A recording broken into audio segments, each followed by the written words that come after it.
Welcome to the Michael Blum Show, where we talk about things you don't want to talk about. We talk about sex. We talk about politics. We talk spirituality and substance abuse. Join us by calling 800-699-0980. Think, speak, and be heard. Here now is Michael Blum.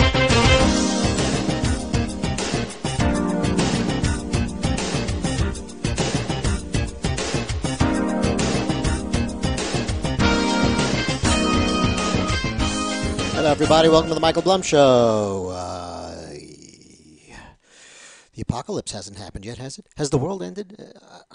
I thought it might. You know, every single week, the loonies on the left, they decide that the world's going to end. I don't know if it has. I don't think so. So I think we'll just go on. But let's see. It's the Supreme Court Justice pick, which I will not be talking about today too much at all unless someone calls in. And by the way, the phones are open today. I do not have any guests with me. I've been playing around with my equipment here a little bit, so to speak, and hopefully that we're streaming well and you can see us and hear us and everything is good and groovy. I'm not noticing much of a lag of anything, so it looks pretty good to me from where I am sitting right now. Give us a call, 800-699-0980, 800-699-0980. I'm just slightly deranged, but I'm not as deranged as the left is. So if you're a lefty loony, you can give me a call too. I'd love to talk to you. Again, it's 800-699-0980. And I want to welcome everybody, all listeners, and everybody out there in Twitterland and Facebook, on YouTube, wherever we happen to be streaming at the moment. Just so that you know, this is the Michael Blum Show. We're doing this now on Tuesday evenings at 8 p.m., usually to 8 till around 9:30, depending on how we go and if we have guests. Today I do not have guests. You can also hear this broadcast live if you're not a member of... If you're not really a Facebook person or any of those other things, you can go to michaelblumshow.com. Again, that's michaelblumshow.com. And then you can just hear us there directly through my website. Just go to the page that's like a live stream or streaming now. I forget which header I have up there. And you can go ahead and choose a stream and listen to us from there. You can also go to facebook.com/michaelblumshow. Same thing with twitter.com, Michael Blum Show, and you can pick me up there as well. YouTube, a little bit less accessible, but those who are on YouTube, you can find me there as well. So anyway, already the world is coming to an end a little bit with the Supreme Court Justice pick, and 2 weeks ago it was the world was coming to the end because we're separating now criminals from their children, which we've only been doing like forever. But the world will end. I'm not for that in particular, but that's been handled and as much as it can be, I believe, at this point in time. Although the left will never cease to acknowledge that at all. They'll just go ahead and pick up the fact that maybe there are kids that are there not with their parents, just people who claim that they're with their parents, and so therefore they've not been united with their parents, and that's what the left will say. Oh, they're still not united with it, but Trump is not doing what he said he would do. You're losers, folks. Let's get back to the beginning here. You lost an election. Now the Republicans are morons, but you're losers. Why do I say Republicans are morons? Because I don't believe that Democrats will do much of anything. To be quite honest, I don't think they'll do much of anything to help any situation at all, other than their own pockets and their own warped desires, I guess. Okay, but I do think that Republicans could have done more, and I think they're finally coming around. You're seeing, I think, to me, it looks like more unification. I think things started with Trump with actually the Republicans being more splintered, and now I think they're becoming more unified, and the Democrats who are unified, and now they are becoming more splintered. They really have no issues, nothing to go with, so they just go, with whatever it is, I guess they find that day. Something at all. As long as it's anti-Trump, they're in with it and they're all for it. Give us a call, 800-699-0980. We do have a new face of the new Democratic Party. This is the Alexandria Ocasio-Cortez. And she is, despite what she's lied about already, she is an upper middle class person who lived in Westchester County.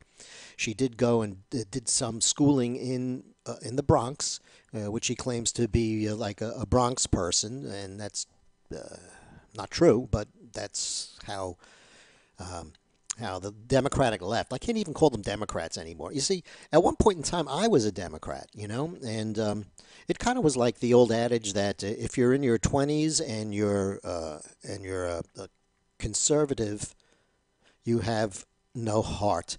However, if you're in your 40s and you are a Democrat, then you have no brain. Anyway, my last Democrat I voted for was Carter, one of the worst presidents ever.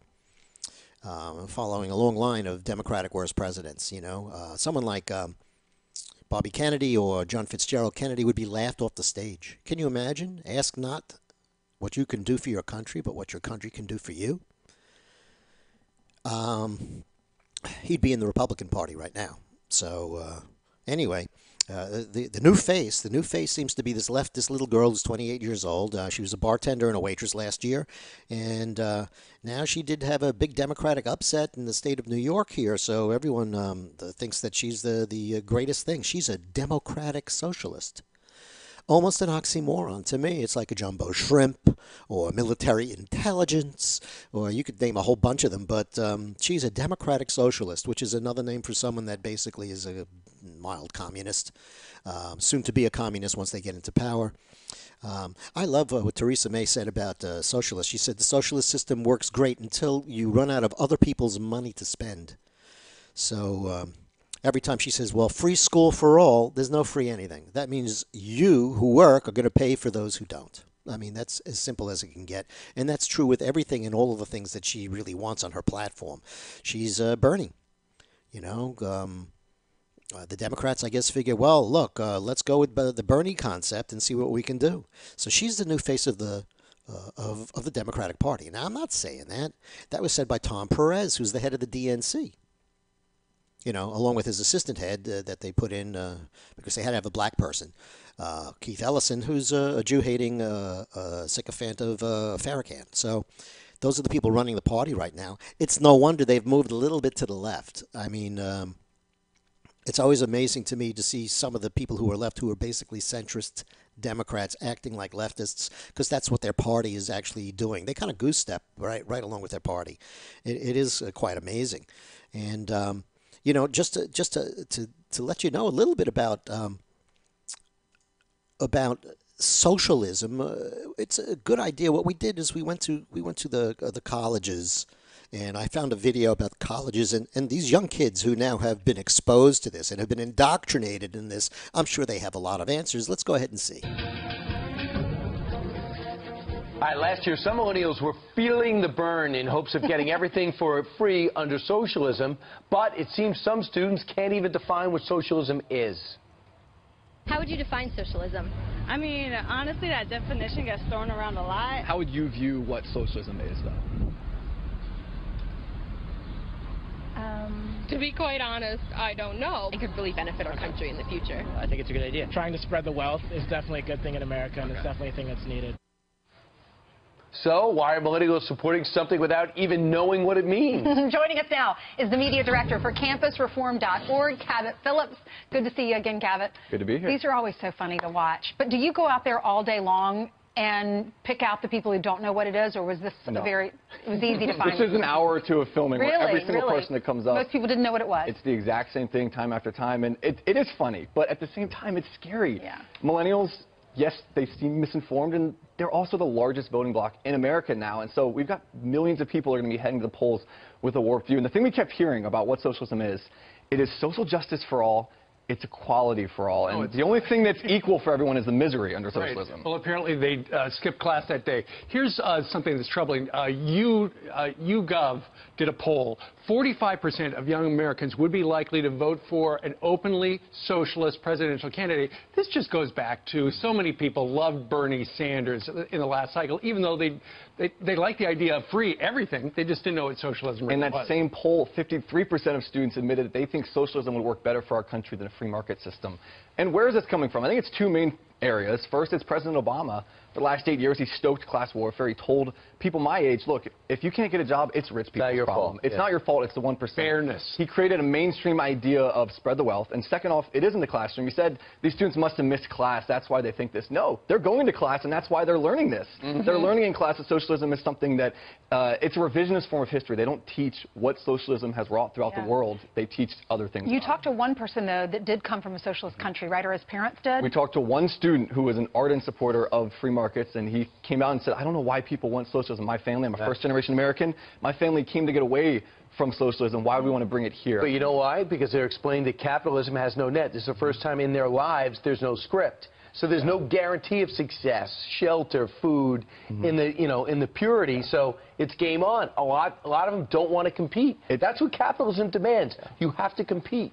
It's equal outcome versus equal opportunity. And sadly, most people my age are being taught that competition is scary because there's a chance of losing.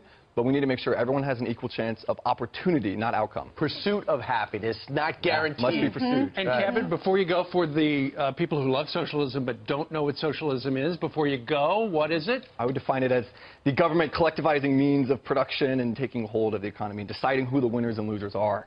And, we'll have a class here. We'll also have a fundraiser. Send these students to Venezuela for spring break next year. Cabot's new name. The winners of the government. Yeah, exactly. Cabot's new name is... Unbelievable, huh? Well, I pulled up some statistics that have to do with high schools and graduates and all of that. It seems that high school graduation is very, very high. And the report that I read, which was dated May of this year, said that about 84% is the average of students who are going to graduate from high school. So 84% of those people get out of high school, and then a vast majority of them actually go ahead and try to attend college. The thing that's odd to me is that out of that 84%, there was the NAEP test results, and in math, for instance, 74% of those people entering colleges did not have the proficiency of 12th grade math. Reading. Only 38% of them scored at or above grade reading level. So that's kind of odd to me, too. So if they're doing this, then what happens then when you're admitted into a college? Where are you? Where are they? And basically, it's been remedial you.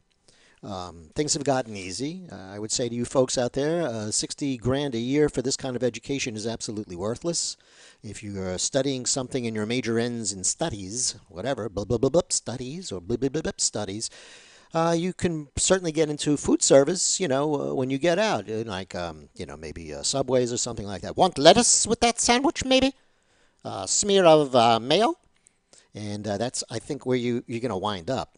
And it's amazing to me that these are people that are in college now, and they really have no idea what's going on. And all they've been done is they've been indoctrinated, and they just hate with such vitriol the current president of the United States, who, by the way, has done pretty damn well for a first year and a half with everyone hating him and everyone trying to stop him from doing anything on his agenda, which is why he was elected. And just to show you this is from a good, maybe a year ago. This is in and around when the tax cuts were being discussed with the Senate and Trump. Well, a group of George Washington University college students not so happy about President Trump's tax plan. Watch this. What were your thoughts on Trump's tax plan when you saw it? It's better for the upper class than anyone else. Pretty much horrible for the middle class, especially the lower class. Not ideal. It's probably not the most efficient nor beneficial to the general populace. But guess what happened when students were told that plan came from Bernie Sanders? Bernie is planning to lower the small business tax rate to a maximum of 25%. I think that's a positive or negative? I definitely think that's a positive. I feel very positively toward that. My family has a small business, so I would definitely think that's a positive thing. Taxing them less makes more sense. Cabot Phillips is the media director at campusreform.org, and he was the one interviewing those students and joins us now with more on this, and I can't wait to hear about the insides of this. Absolutely. We saw how quickly President Trump and all conservatives' political opponents were to shut down this tax reform plan. They said it was evil, it was hateful. But it's funny, when they think the tax cuts are coming from a liberal candidate, they're suddenly compassionate. They're wonderful, they're beautiful, they're common sense. And once we told them that this was actually President Trump's tax plan that they seem to love so much, the responses were pretty fun. I think people enjoy them. What if I told you this actually is Donald Trump's tax plan, not Bernie's? You got me. It is. It's Trump's plan. Hello, darkness, my old friend. All of these are actually Trump's ideas. This is actually Trump's plan. Wow. Wow, that's interesting. Never underestimate the I am shocked that I stupidity do of agree with Americans. Trump on certain things. Interesting. That was said by an alumnus of the Obama administration. I'm definitely happily surprised that it's like sounds a lot better than I would have expected it to. I think a lot of this says people, specifically college students, they may not be that opposed to conservative principles. They think that they have to oppose everything from the right. That's what they're taught in class. That's what they're taught by the media. But when it's just the principles themselves, just not coming from conservatives, they realize, hey, this actually makes sense. But again, they're being indoctrinated daily by the media, by what they're learning in the classroom. And they think that because they're young, they have to oppose President Trump and his agenda. It's that, shoot the messenger, don't shoot the messenger. It's basically who it's coming from. The plan itself or the talking points are fine, but you're saying because of who it comes from, like, I don't know, it can't be good then. But maybe you taught them a lesson. Maybe going forward now they will think twice about these plans and whether they like them or not and who they're coming from. Well, that's the goal, to get people and Americans as a whole to look at the issues. Don't look at who's presenting them. It doesn't have to be a tribalist mentality. Look at the issues. Decide based on what's best for our country, what's best for individual families. That's what people can decide an issue. Don't look at if there's an R or a D next to the name. Actually, many of the students came out at the end and said, look, I understand. I probably have a bias towards Trump. One student said Trump could give me ice cream, and I look at him and say, what's in that ice cream? Because I don't trust who it's coming from. At least they admit it, though. At least they admit it, though. That's a start. Admitting, denial is the first step, admitting a problem. Well, that's very effective to waking them up. If you love your country, I expect you to go to every college campus and do the same thing. I'll do it gladly. Bring ice cream. We'll do a Fox and Friends segment. Perfect. You've heard it. Kevin, that was fabulous. Well nice done, work. Kevin. Great job. So there you have it. That's the stupidity of the American public. I forget who said that, but it's one of the guys either when they were framing Obamacare or something like that. That's how it went. So anyway, so you could see how the fact that leftists are becoming more like lunatics and crazies actually is starting in the college level, because that's, let's face it, I mean, the old adage to me was those that can do, those that can't do, teach, and those that can't teach teachers. So that's kind of how it goes, and so you have a bunch of leftists, and the statistics, I think it was about 85% of all college professors profess to be Democrats and or liberals. So they're not really getting any other type of thing other than this rhetoric which is being ingrained in them. So socialism and all that crap sounds good, particularly the millenniums who have been given awards for doing nothing and sit in their parents' basement forever and do nothing. So that's really good. I guess if I had to pick one person, though, who I would say is... to me, the most nuts and batty of them all, it really would be Maxine Waters. So we will be talking about her a little bit also. Just to give you an idea, that Maxine has been basically voted, if you will, or assessed as the most corrupt congressperson 3 times. And this is by a George Soros group, which is, as you know, is not really to the right too much. So Maxine has been for 28 years congresswoman in the 43rd District in Los Angeles, one of the poorest. So I want to show you, after 28 years of Democratic rule in that city, what the city kind of looks like and what her district looks like. Of course, she doesn't live in her district. She lives in a mansion out of the district. And that's basically just due to the hypocrisy of the left. The hypocrisy of the left is always amazing. It's always, don't do as I do, do as I tell you. So you see, the United States can't build a wall because that makes no sense. However, Hillary Clinton, during the campaign, built a wall around her house because she wanted to keep people out. That makes sense. They're all anti-guns, but they all have like 5 or 6 gun-ready armed guards with them. At all times. So that's the same thing there. If someone like Al Gore, who we have to respect because he did invent the internet, who talks about global warming and climate change and the oceans rising, and then buys a multi-million-dollar house in Montecito, California, on the ocean. And of course takes jet planes wherever, private ones, wherever he wants. So, you have to always remember that that's the hypocrisy of the left. So anyway, back to Maxine, my beautiful, wonderful friend. Maxine, here's pretty much someone driving around, just took some videos of the district she represents.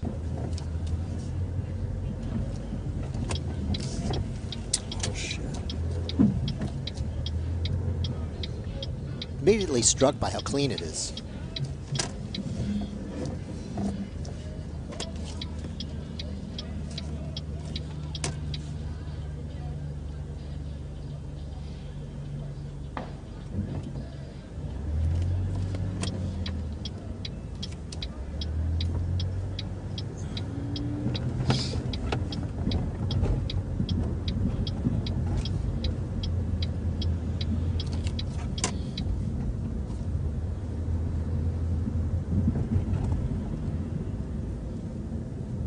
Kind of neighborhood you'd never want to really be in, unless you're unfortunate enough that this is where you have to live. Oh, look, there's a crowd gathering. Wonder what for? People living in tents. That's always good. I think we should move these tents to Malibu Beach. That's what I think, and they should go ahead and enjoy the water there. Lovely, lovely. There you go. It's your affordable housing. She's done so much for her community. It's amazing, isn't it? Just unbelievable.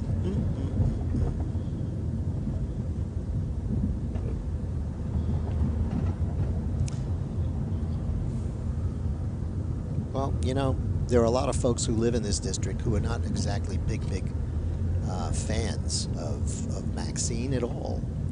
And maybe we should hear from one of them as well. But as you can see, and this is true, I would say, in just about any democratically run city, if you want to see the worst poverty, the worst abject hunger and lack of education, go to any city that's been run for a couple of decades by Democrats, and that's where you find it. Because you see, this is the Democratic way, it's the leftist way, is once they think your vote has been secured with them, they have nothing to do with you anymore. They don't care. And there's some people who know that, and some people really are starting to come around, thank God, to all of this stuff. And I certainly am happy about it. With your hate and your racism, all the jobs went to illegal immigrants. You have destroyed the black community. You are a black racist. You hate blacks. All the jobs went to illegals. You gave our jobs to illegals. We want you out. You're paid with taxpayers' money, and you're giving jobs to illegals. Maxine Waters has destroyed the black community. Not only in California, she went throughout the United States. Obama didn't do much for the black community either, did he? How to bring down the black community. They're the new slaves on the new Democratic plantation. With illegal immigration. I lost my job because I did not speak Spanish in my country because of people like Maxine Waters. Nobody is representing blacks. We are American citizens. We have a right to work in our own country. You know that they have destroyed the black community and you do nothing. She is wrong. She's got to go. She's paid with taxpayers' money to discriminate against American citizens, and we're not going to have it. She's been in office too long doing nothing. She lied. She had a job fair years ago and promised House Resolution 348. Look it up. Look up House Resolution 348 under Maxine Waters. She lied to the black community, said she was going to bring us jobs. She gave those jobs to illegal criminals. That's what she's getting paid for. We want her out. She's been in office too long. She's already showing signs of dementia. We want her out. She's a hater and she's a racist. She's not going to divide this country with her hate.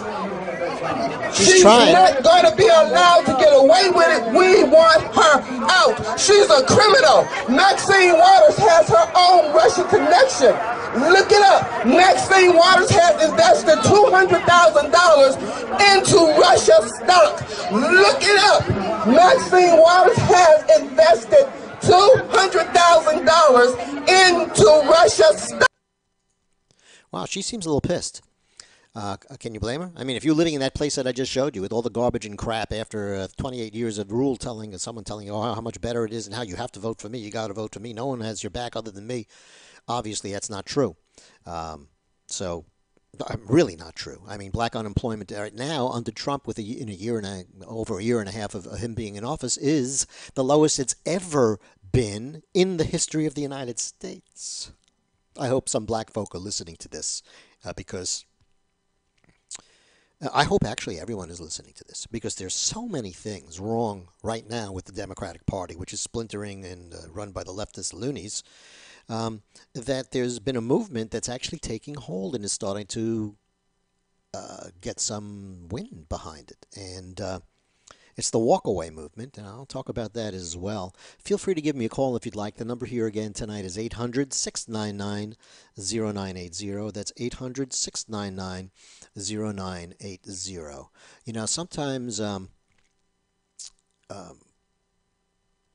it's just really amazing to me that you could have someone like Maxine calling for violence and mob violence and all of that.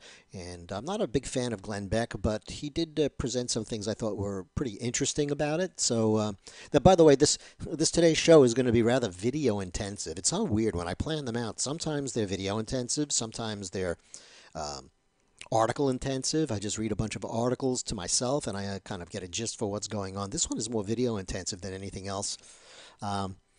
And sometimes I think these people basically do a really damn good job explaining certain things, and it's good to see other people doing this and get other viewpoints from time to time as well. Feel free to give me a call. I would love to hear from somebody out there. 800-699-0980. So let's take a listen here. We have a serious storm brewing.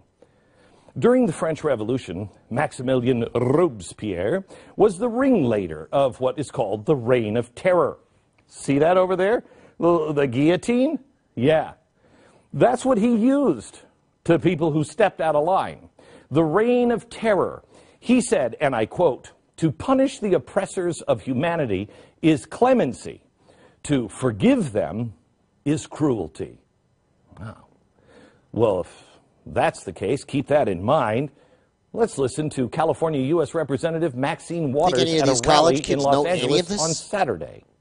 If you think we're rallying now, you ain't seen nothing yet. Already, you have members of your cabinet that have been booed out of restaurants. Who have protesters.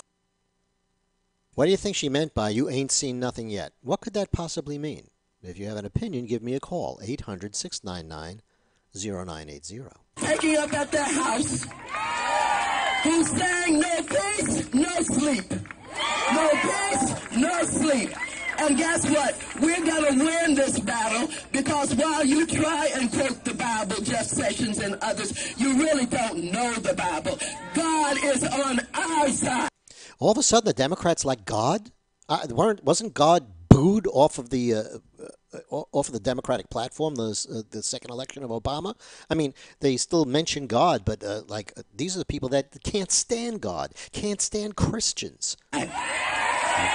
Hypocrites. That is, wow, that's something that when I was at Fox, I always made sure to tell people, no, we have to make sure that we are on God's side. That's Robespierre, calling for mobs to gather and harass cabinet and government officials. Now, this doesn't seem to raise any red flags for CNN, NBC, or anybody else, because that's just Maxine. That's just what she does, you know. And I guess we don't know history well enough to recognize the spirit of Robespierre when we encounter it. Perhaps the scariest thing about this clip is Waters saying, God is on our side. Historically, that phrase has been used to justify a ton of very un-American activity. Now, let me go back to the media. Why doesn't anybody trust you? Why won't anybody like us? Well, imagine if I would have stood at a Tea Party rally in 2009 and said word for word what she just said. I wouldn't be talking to you now. Forget IRS targeting. I would have been clamped in iron masks and tossed into the dungeon or a river. I would have been public enemy number one, and everyone knows that. But this is just crazy Maxine. She's okay. Really. The things we have seen in just the past few days are precursors to a modern-day reign of terror. Was Glenn Beck being a conspiracy theorist? No, actually, I don't think I can be. Because what I said was maybe not this president, but the president after, or the one after that, you know, could do awful things like Japanese internment camps. George Takei just said, we not only hit that, we're beyond that. Fascinating, huh? Yeah, Maxine gets away with a lot because the left gets away with a lot. I mean, obviously, one of the games you do is if you're a talk show host or doing podcasting is you reverse situations around. So, yeah, the Tea Party movement. Can you imagine that the Tea Party said, go ahead and get in everyone's face and you ain't seen nothing yet? What that would do to a conservative? Obviously, the conservative wouldn't be in the spotlight anymore. It's ridiculous. Call me up. 800-699-0980. Again, that's 800-699-0980. You know, it's kind of weird because, and I can understand this, but it seems that the black community figured that as they would have more and more representation, things would get better for them. When actually, if you look at poverty levels and marriage levels and all of that other stuff, they were better off in the 50s before Democrats had a real big rule. Now, sure, there was hatred, there was racism. You know, when I hear these kids say talking about racism and all of that, whenever I question them, well, what was your last racist experience? This is nothing, folks. It's bullshit. Now, when I was in the 70s and 60s, there was some racism going on. There were people getting beat up. There was all sorts of horrible things going on. There were people with, being shot down with pressure hoses. I mean, it was all been done by guess what party? The Democrats. That's something else that black people have seemed to not remember too well. Is the party of hate has always been and always will be the Democratic Party, and they're never, ever going to do anything for you. Now, I'm not suggesting that the Republicans will. There was a T-shirt somewhere I saw. It said Democrats it says Republicans are red, Democrats are blue, and neither one gives a shit about you. And that's true. We need term limits for that, and that wouldn't happen until Trump's second term. If that occurs, which I do believe it will, particularly if the left continues to go like this and no one takes hold of that Democratic Party and sticks them where they should be. But this is Obama. You know, Obama was the most left-leaning senator in the Senate. So this is how he has spread his tentacles, and he has transformed America. I have nothing that I see as progressive. I think it's all regressive and stupid. But the sycophants who love him, they love him because he's a black guy. You know, too black to fail. Any other president would be out on his ass. Give me a call, 800-699-0980, 800-699-0980. Every now and then I go ahead and I will play a video from Prager University, they go through a lot of research that I just don't have the facility or the staffing to go ahead and do. So they're enjoyable to watch, and they really do get to the point. This one's a little bit of a long one. It's about 5 minutes or so, actually closer to 6 minutes, but I think it's worth a listen. Since 1965, the number of black elected officials has exploded. Between 1970 and 2012, it grew from fewer than 1,500 to more than 10,000. And oh yes, a black man was elected president, twice. Conventional wisdom would suggest that all these political gains would lead to economic gains, but that has not proven to be the case. In fact, during an era of growing black political influence, blacks as a group progressed at a slower rate than whites, and the black poor actually lost ground. Why was the conventional wisdom wrong? Because it was based on the incorrect assumption that politics was the pathway to black progress. Only black politicians, so the thinking went, could properly understand and address the challenges facing black Americans. It wasn't stable families, hard work, or education that would lift blacks into the middle class. It was more black city councilmen, congressmen, and senators.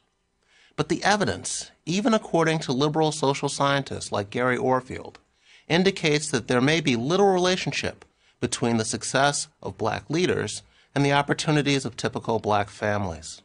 So while black politicians from Tom Bradley and Marion Barry to Maxine Waters and John Conyers achieved considerable personal success, their constituents did not. Yet this calculus, political success as a prerequisite to a better life, remains progressive orthodoxy today. When Michael Brown was shot dead after assaulting a police officer in Ferguson, Missouri in 2014, much was made over the racial composition of the police department and city leaders. But if black representation among law enforcement and city officials is so critically important, how do you explain the rioting in Baltimore the following year after a black suspect there died in police custody? At the time, 40% of Baltimore's police officers were black. The Baltimore Police Commissioner was also black, along with the mayor and a majority of the city council. What can be said of Baltimore is also true of Cleveland, Detroit, Philadelphia, Atlanta, New Orleans, and Washington, D.C., where black mayors and police chiefs and city councilmen and school superintendents have been in office for decades. But to what end? As I document in my book, False Black Power, when blacks had little political power, they nevertheless made significant economic progress. In the 1940s and 50s, black labor participation rates exceeded those of whites. Black incomes grew much faster than white incomes, and the black poverty rate fell by 40 percentage points. Between 1940 and 1970, that is, during the Jim Crow era, with its racist laws, and before any affirmative action, the number of blacks in middle-class professions quadrupled. In other words, racial gaps were steadily narrowing without any special treatment for blacks. And then came the war on poverty in the mid-60s. Social justice this always was comes supposed with time. to close It can't the be gap forced. once and for all. Yet despite billions of dollars of government assistance in the form of welfare payments, housing projects, and enforced hiring programs like affirmative action, black poverty rates remained unchanged relative to white poverty rates. In fact, a strong case can be made that to the extent that a social program, however well-meaning, interferes with a group's self-development, it does more harm than good. Government policies that discourage marriage and undermine the work ethic, open-ended welfare benefits, for example, help keep poor people poor.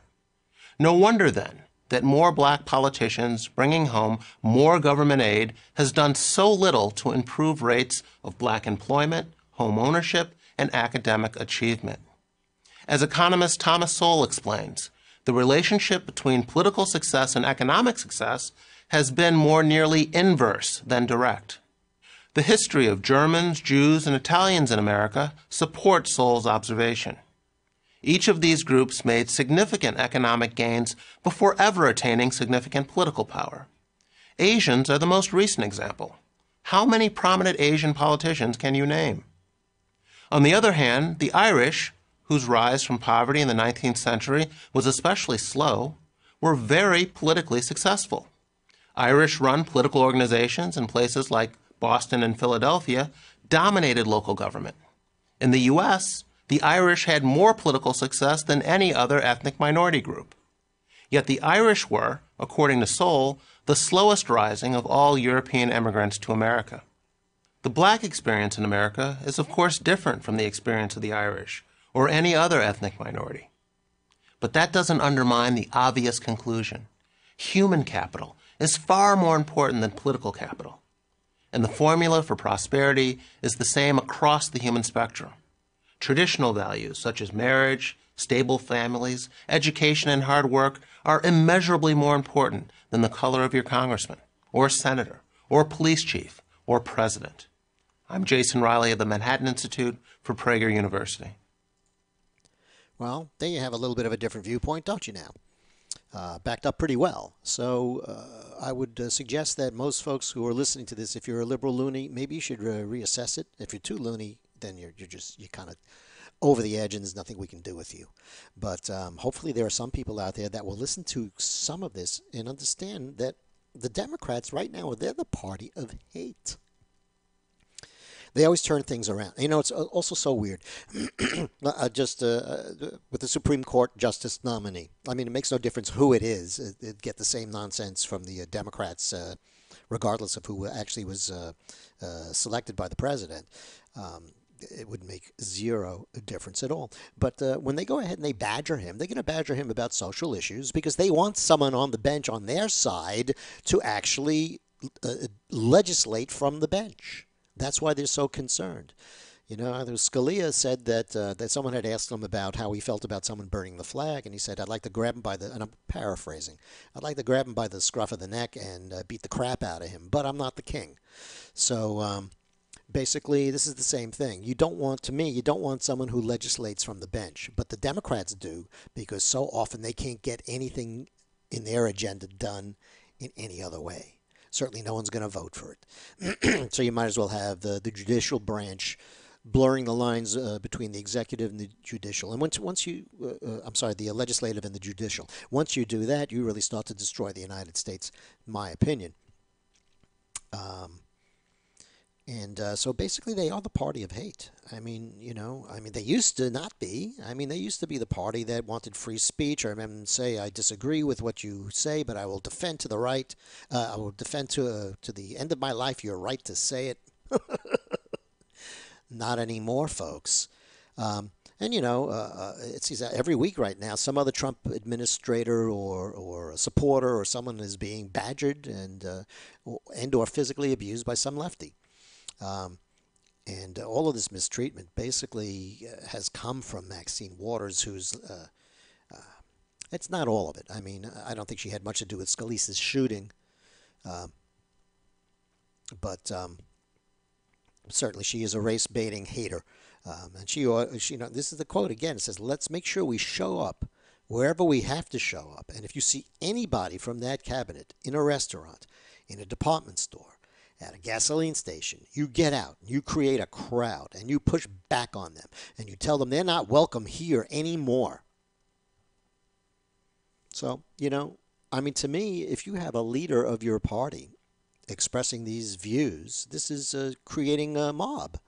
And there will certainly, without any question, continue to be more violence against those that don't believe in a leftist, socialist, communistic agenda for the United States.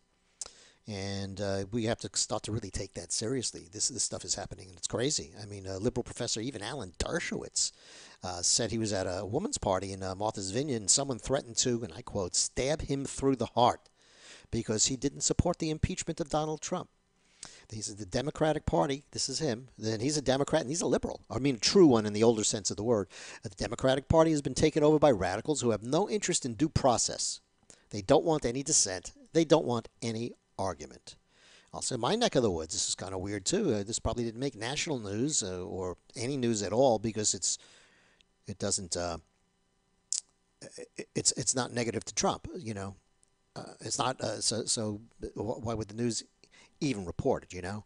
But basically, this happened in Boynton Beach, Florida. He was a Trump supporter, and he was shooting off fireworks during the 4th of July from his driveway, and he had a Donald Trump flag out as well as American flag, and some car drove by, and they demanded, some guy out of a car demanded that he remove the flag, and he refused. So as a result, he was punched in the face by this guy, dragged 30 feet in his car, because his arm got stuck in the door, and he was able to escape with some minor bruises and cuts. And, of course, the police have not found the person or done anything about it. He says we should really, to me, I think we really should expect more of this dangerous behavior from the unhinged lunatic mobs on the left. And let's hope no one really is injured or killed for the horrific offense of supporting Donald Trump. It's unbelievable, but they are certainly the party of hate. So much so that there are people who were, I should say right now, staunch liberalists and leftists that are starting to leave the party. And as I mentioned, there is a movement. You should look it up. It's called the Walk Away Movement. If you feel that this party is not for you anymore, go ahead and hear what some other people have said in regard to that issue as well, like this. Once upon a time, I was a liberal. Well, to be honest, less than a year ago, I was still a liberal. I became a liberal because I felt I'd found a tribe whose values aligned with my own.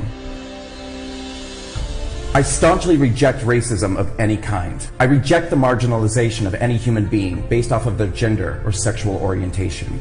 I reject tyrannical groupthink. I reject a system which allows an ambitious, misinformed, and dogmatic mob to suppress free speech, create false narratives, and apathetically steamroll over the truth. I reject the acceptance of junk science and superstition to advance ideological agendas.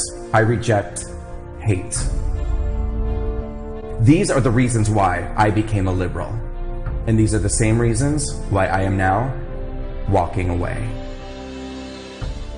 For years now, I have watched as the left has devolved into intolerant, inflexible, illogical, hateful, misguided, ill-informed, un-American, hypocritical, menacing, callous, ignorant, narrow-minded, and at times, blatantly fascistic behavior and rhetoric. Liberalism has been co-opted and absorbed by the very characteristics it claims to fight against. For years now, I've watched as people on the left have become anesthetized to their own prejudices and bigotry, and the prejudices and bigotry of those around them who echo their values. I have watched as formerly sensible people who claim to reject racism have come to embrace the principles of universally hating and blaming all of society's problems on all people who have white skin. I have witnessed the irony of advocacy for gender equality morph into blatant hatred and intolerance of men and masculinity. I have seen the once earnest fight for equality for the LGBT community mutate into an illogical demonization of heteronormativity and the push to vilify and attack our conventional concepts of gender. These same self-proclaimed victims of intolerance now turning on the gay community that they attached themselves to advance their agenda, now calling gay people privileged and themselves victims of injustice.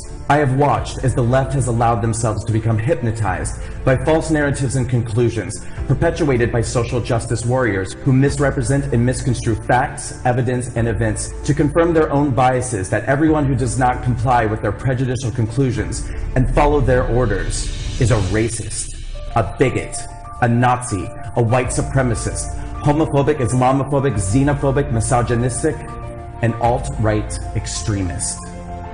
And I have watched as they have used these heartless and carelessly assigned labels to intimidate, threaten, bully, silence, attack, unemploy, blacklist, and destroy anybody who dares to fight back. They'll come for me, and then they'll come for you.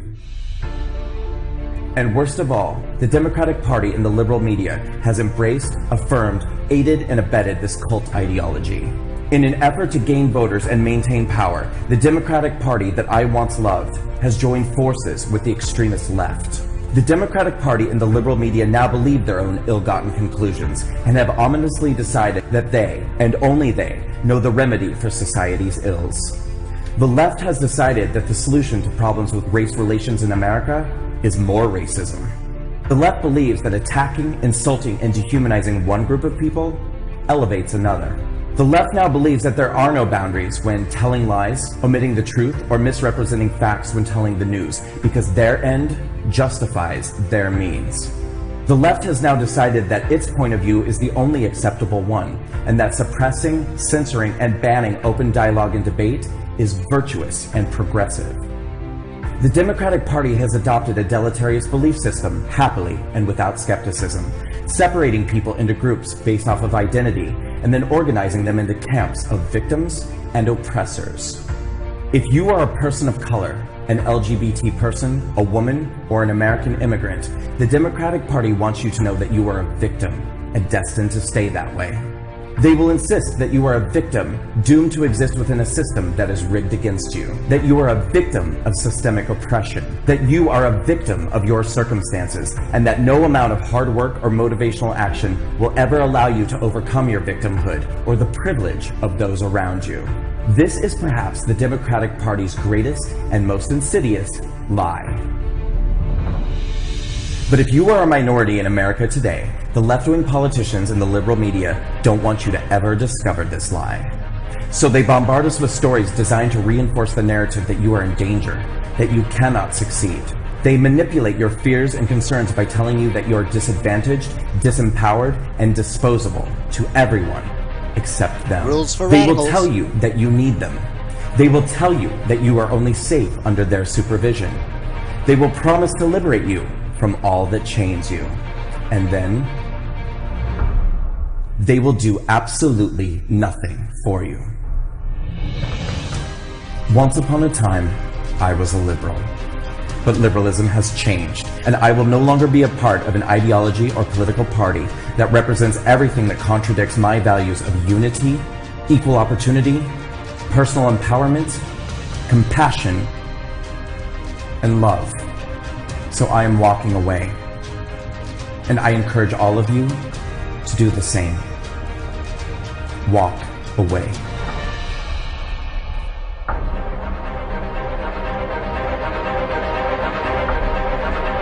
This movement is taking up, is actually growing rather quickly and rather strongly. It's quite amazing, and you know, it's no question that the Republican Party really hasn't been able to stick together with much of anything, and the Democrats usually goose-step together and have been like bound together for decades and decades. But the Democrats really and truly are starting to fray. That's why you have Maxine Waters for like a year and a half. Impeach 45, impeach 45. It's, you know, she sounds like a not a very happy person. Let's put it that way. And a hateful, vicious individual who's done nothing for her community, as I showed you before. She calls for violence on Trump supporters. There was a 16-year-old kid who got assaulted and had water thrown in his face and his hat's taken off. You know, Waters is not ashamed to scream about abolishing ICE. She hates the police. You know, anything that's good is what is wrong. And anything that is wrong is what is good. That's what's happening with the left. So you see Michael Brown, who was mentioned in one of the videos, he tries to wrestle a gun away from a cop and then charges at him and gets shot. So in real world, this guy, we would say, this goddamn piece of shit, and we're happy he's gone. Instead, what they do is they erect a monument for him, and you see the problem with this is the police, not the criminals. The criminals are just victims now. The victims aren't victims. They're the ones who are at fault. So it gets crazy. And now, you know, we had this Alexandria Ocasio-Cortez, who was also calling for the end of ICE. So, you know, get rid of the cops. Get rid of the people that protect you. I would guarantee you that she has absolutely no idea what ICE does, or the extent of what they do. How could she? If she was raised in the liberal setting of a 28-year-old millennial right now, no wonder she's a socialist. There's nothing else there going on. You know, the negative aspects of socialism, Venezuela and all the countries that have failed with it, that she doesn't know about. She just knows about the beauty and the wonder and how great everything would be if there was socialism in this country, whatever that might mean, because obviously people in college don't know what that means in particular. And obviously the Democrats just don't have it together. There was a poll that came out, also Rasmussen poll, 74% of the people polled prefer a free market to socialism. And to be quite honest, there is absolutely no country you could mention at this point in time that's successful that does not have either capitalism or some type of free market setup that allows them to go ahead and garnish money and make money for people. That is the only thing that has worked. And if you want to go ahead and see the worst countries, the most impoverished countries with the worst poverty, go to any of the ones that are socialist. Okay. Now people say, oh yeah, but what about Norway and all those? Well, those countries, it's a little bit different there because 98% of them are like Christian white folk. There is no diversity there of race, and there is no argument with most things. And the people in their governments actually try to work and do good things for their governments, not pad their own pockets and leave in a couple of years, which is kind of what's been happening here in the United States for way, way, way, way too long. It's kind of crazy if you think that one of the more normal voices right now that you can hear is Nancy Pelosi. I mean, it's crazy. And Trump's approval record right now is 48%, and it's up 10% with Hispanics. And that should tell these idiots something. But they are so entrenched in hatred and their own crap and garbage and believe their own stuff. I mean, it's really time for them to pull their own heads out of their own asses so they can smell something other than their own stink. You know? But hopefully Schumer and Pelosi and Waters, they're like a gift to the Republicans because they're just so deranged and stupid that it's kind of amazing. Just absolutely amazing. I can't believe quite often what's happening in this country. It really is like nuts. Another walk-away video.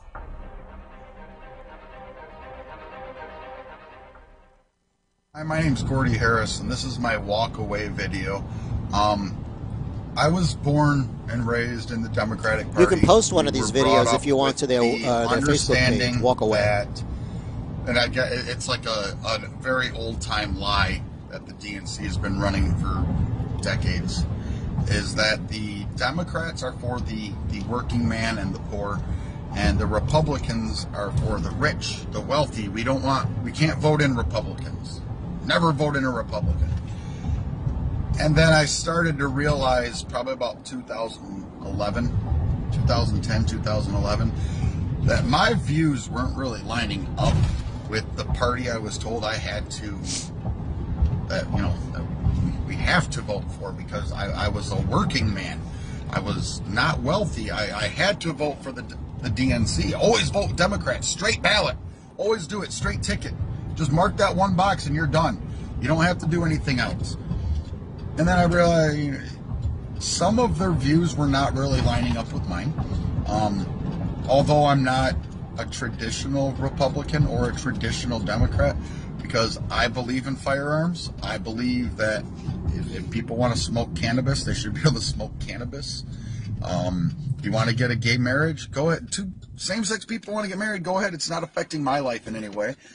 Want to have an abortion? It's not for me. It's not a choice I would make. I still have my view of abortion at a certain trimester as murder, but other than that, whatever. It doesn't affect my life, okay? And that's where my views started to come in, is because why should it affect me? Well, 2016 came, and yeah, at first I wasn't supporting Trump. I was Ted Cruz. That's who I wanted. I really like Ted Cruz, even though he's a little kind of sneaky looking. Marco Rubio was kind of cool too. But what the Democratic Party had to offer was not anything that could sustain America. Okay? Watching everything going on behind the scenes, not even behind the scenes, just watching it right out in the daylight, right out in the wide open. I mean, you have a party that stole a primary, a party that went on with the utmost of confidence that they were not going to lose an election. It really disgusted me even further. And now you see these Antifa people that are part of the extreme left, and they're going to any rallies that they can to fight. You have Democrat leadership pretty much coercing and instigating and telling their constituents to find Donald Trump administration, to find Donald Trump supporters, and to cause problems, to fight with them. That right there that was a reason why I walked away. You have the utmost of ignorance, immaturity, and childish behavior going on within your party, and it's at the upper echelons of your leadership, and you expect people to take you serious. No one will take you serious when you're acting like a 2-year-old child. You never saw any fights or any major issues occurring at any any of their rallies in the 2016 election. But the 2016 election, every single Donald Trump rally, anything that was Republican-based was met with protest, and not with just speech protest. It was met with violent protest. You had people getting bricks thrown at them, sticks, baseball bats, okay? Destroying cars. You have one of the frickin' DHS employees for the government had a headless burnt animal on their porch, okay?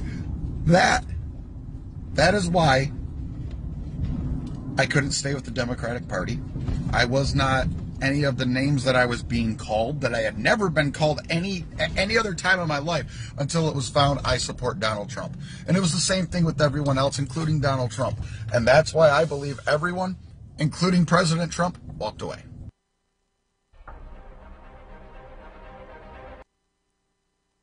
Well, another good example of the stupidity of the leftist loonies. And, I think when the new words for the dictionaries come out, they have to put, if next to the Democrat word, maybe stupidity, because they fail to look and see what's actually going on. And most people don't know it. Most people think that we're in a horrific state here because they're watching news. And, it's weird because if you don't watch news, obviously you're misinformed. But if you do watch news, you're usually I'm sorry, if you don't watch news, you're uninformed, but if you watch it, you are misinformed.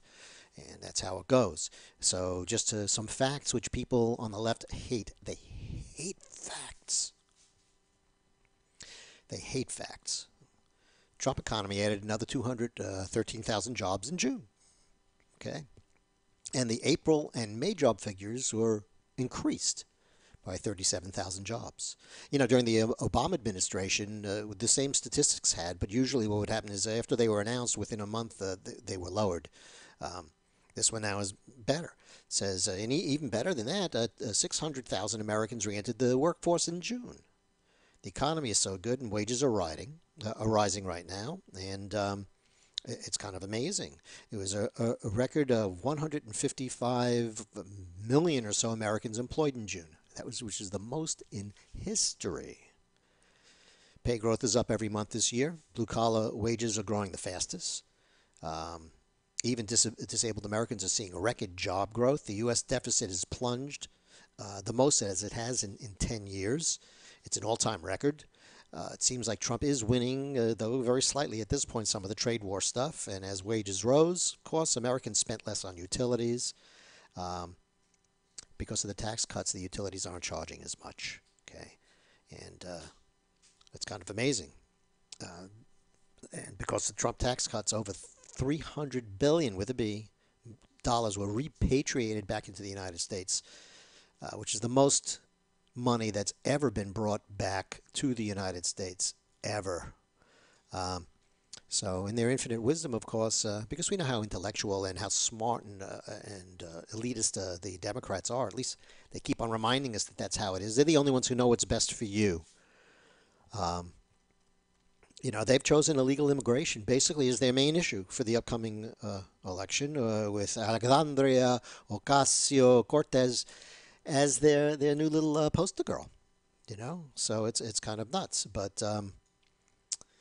According to the latest polls, majority of blacks and Hispanics want stricter immigration laws. 25% of the voters want to abolish ICE versus 55% who want it. Americans are united in their opposition to sanctuary cities. 84% of voters wanting illegal aliens turned over to authorities. 50% of Americans voters favor changing to a merit-based immigration system. Trump's approval rating was up 10 points this month with Hispanics. Reuters reports young white Americans are fleeing the Democratic Party in record numbers. Overall, among young voters, Republicans are now amazingly tied, 33-33. Democrats, yes, among young voters. It's kind of crazy, but that's what's going on. Let's see, what else can we do here? How about one more walk away? What do you think?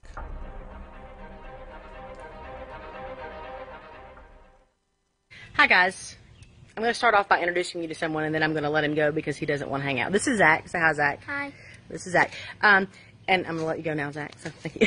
I just want to prove that he existed, for one, because this whole thing that is going on with the vitriol, the angry, the nastiness, just the hate that is surrounding the president and his family, and just anybody who's affiliated with him at all it's just awful. And I introduced you to Zach because I posted to Eric Trump. I was actually on a fundraising site, and I saw that Eric Trump was a benefactor to. He actually contributed to St. Jude a lot, and I do know that he contributed $16 million for St. Jude as a St. Jude family. Zach is a former patient at St. Jude. Actually, once you're a patient, you're always a patient. He is a survivor now, so he's in the survivor clinic. We live near Memphis, Tennessee, so we are very familiar with St. Jude. St. Jude is the crown jewel of our city. It really is. It's an amazing place. But until you hear those words, your child needs to go to St. Jude. You don't understand what a parent or family member, he's my nephew, would do. You don't understand what it's like to hear those words, and at that very moment you would give your own life to take their place. But thank God for St. Jude. Thank God for a place like St. Jude where they take people from all over the world, and thank God for people like not just Eric Trump, but everyone who gives. Everyone who gives. And so I said thank you, because I made it my vow once, I saw Zachary there and we went through that with our family. I vowed to always say thank you to anyone that I knew gave, they participated in the marathons or anything like that. Thank you from the St. Jude family, because what you don't realize is they pay for everything. They pay for his treatments. They pay for any of the side effects of the treatments, because sometimes depending, there's something called chemo brain. When you have chemo, it affects your memory. Well, with Zachary, he was so young, he was 4, that it affected some of his long-term and short-term memory, especially short-term. He has a hard time converting it. So he needs, special services at school. And St. Jude does all the testing, and they go in and they actually counsel with everyone and anything that he needs for the rest of his life in regards to this particular cancer. Like if they keep doing rechecks for him, and if it flares up even when he's 40, they'll take care of it. It's an amazing place, and a lot of people don't even understand that they do all that, and they do. Your money that you give to St. Jude takes care of them throughout the whole process, including side effects of anything of the treatments. So I vowed to say thank you for anybody who helps make that hospital run. And I said thank you to Eric. I tweeted at him through my radio show. And I didn't expect any response. I mean, come on, it's Trump's, right? He liked it this morning, which excited me. It's on my radio show page, on my Twitter. This afternoon, he retweeted it. And the hate that has come out is unreal. Unreal. They've not only attacked him, they've said stuff to me. That's why I had to show you he was real, because they may even accuse me of not having a real St. Jude kid.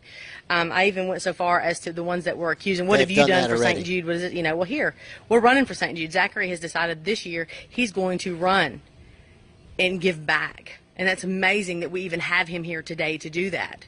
And it's thanks to St. Jude, and he's wanted to give back.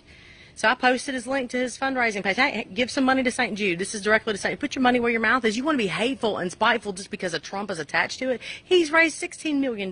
We got a whole wing up there because of the Trumps. And he wanted to remain anonymous. But because the media can't leave him alone and they want to find some scandalous something, they had to out him and then try to find out if all the money was spent. That whole thing is ridiculous that they've had to separate themselves from St. Jude. And again, until you heard those words, your child is going to St. Jude, you don't know. You don't know. You don't know what you would do. You don't know who you take money from. That killed me when they first came out with it. Well, St. Jude will just take money from anyone, won't they? What's wrong with taking it from the Trumps? Because before he ran for office, they were the famous family. They were a favorite family. Everyone loved them. And now you're going to attack a charity. You're going to attack a St. Jude family, someone who went through hell for 4 years. Come on now. So I'm seeing where they just have no boundaries. They don't care. They have no conscience whatsoever. They can hide behind a keyboard. They can hide behind their cell phones or whatever. And it's just okay to be nasty and hateful to people. Well, it's not. We've already went through hell. We don't need you. We don't need this. So I've already told you my walk-away story, why I walked away. This just solidifies why I walked away, and I'm okay with that.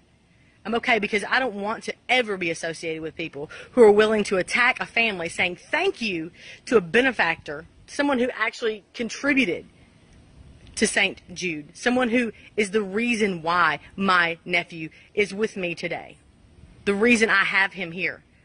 The reason that he is able to run the St. Jude 5K and marathon weekend this year is because of people like Eric Trump and all of you. If any of you have given to St. Jude, I don't care how small, I don't care if it was you bought a bracelet and the proceeds went to it, thank you, because it all adds up.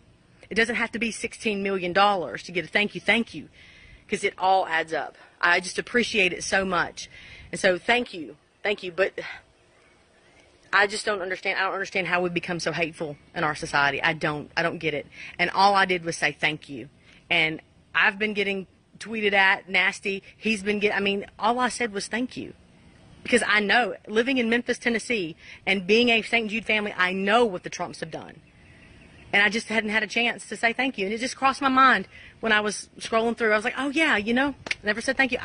If I run into doctors from St. Jude, because they're all around, they live all around here, even if they weren't Zach's doctors, thank you so much for what you do.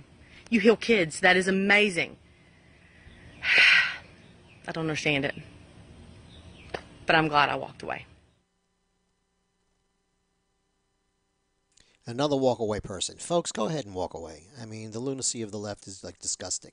You see that? This is a child. They're so concerned about, oh, the children, save the children. So concerned that, you know, this kid has cancer. And you know what the left said? Basically, it said, she's a liar. She's a lying bitch. Why? She doesn't have a child of her own there. No, it's her nephew. That's the kind of crap you get from the left. I mean, that's just how it is. That's why so many people are walking away, you know. And I encourage everyone else to do that too. If you're listening to this and you have any sense left in your head, go ahead and walk away. It's a good thing to do. You know, I found this is like an ad. This was this is an ad for someone running for some elected office, I forget which, who's obviously not a hateful of Trump, and this is what this person on the left has to offer for everybody. I'm Rich Madaleno. I'm running for governor to deliver progressive results and to stand up to Donald Trump. Here are a few of the things I've done that already infuriate him. I protected Planned Parenthood from the Republicans in Congress. Take that, Trump. I helped ban assault weapons. Planned Parenthood was developed actually to euthanize black people. In Maryland. Take that, NRA. I believe. There's a woman the other day who basically was putting one of her kids in the passenger side when a guy jumped into her car and tried to hijack her with her children. She took out a gun and shot him in the head. Even public schools, not vouchers. Take that, Trump. And the worst, most disgusting schools you can go to are those that have been run by Democrats for years and years and years. bet you the boss. Yeah! And what's the number one way I piss off Donald Trump and the Republicans? Take that, Trump. Yeah, you gay-hating idiot. You know, this is it. This is what you have. This is what this party promises to you. Absolutely nothing. Say it again. War. Absolutely nothing at all. Anyway, that's going to conclude my tirade and rants today. I'm sorry I didn't get one phone call. I mean, 800-699-0980. This is not a difficult number to call. But anyway, that's how it is, and that's what's going on in the big city. And there's nothing much more I can do or say about it. So look, even though we've had some fun times today and things have got a little bit heavy and hot, you have to remember, folks, that in life everything is possible. Fewer things are probable. And one thing is for certain, and that's that you're alive. So go ahead out and live your life to its fullest with love and kindness, because tomorrow is promised to nobody. I'll speak to you next time around.